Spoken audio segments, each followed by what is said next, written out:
ஸ்ரீமதே ராமானுஜாய நமஹ. நமஹ இந்த பதத்தோட அர்த்தம் தெரிஞ்சதுன்னா இன்னும் நமக்கு அதை உச்சரிக்கும்போது ரொம்ப திருப்தியாக ஆனந்தமாக இருக்கும். நம்ம பெருமாளோட திருநாமத்தை சொல்லும்போது அந்த திருநாமத்தோடு நமஹா சொல்வோம். இதோட அர்த்தம் நம்ம எல்லாரும் தெரிஞ்சுக்கணும். இப்போ நமஹா ந மகா. மகா அப்படின்னா என்னென்னா, நான் எனக்கு உடைமையானவன், அதாவது நானே எனக்கு ஓனர். எனக்கு என்னென்ன சந்தோஷத்தை கொடுக்குமோ அதை நான் பண்ணுறேன். என்னுடைய சந்தோஷத்துக்காக தான் பண்ணுறேன். எல்லாமே என்னுடைய முயற்சியில் நான் நடக்கிறது.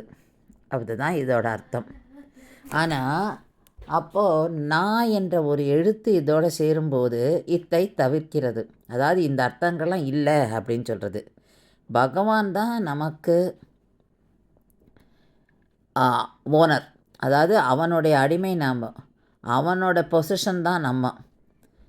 அவனுக்கு என்ன பிடிக்குமோ, அவனுக்கு எது சந்தோஷத்தை கொடுக்கோ அதை தான் நம்ம பண்ணணும்.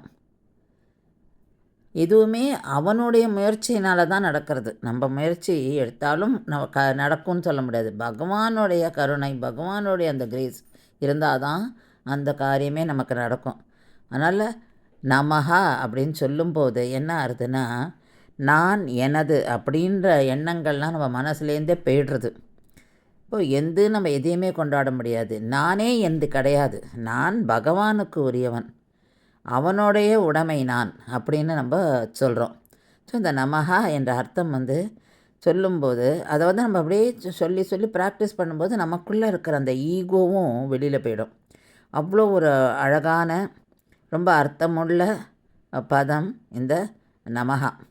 ஆனால் தான் நம்ம பெருமாள் பெயரோடு சொல்லும்போது, அவரோட திருநாமத்தை சொல்லும்போது நம்ம நமஹா நமஹா அப்படின்னு சொல்கிறோம். ஸ்ரீமதே ராமானுஜாய நமஹா.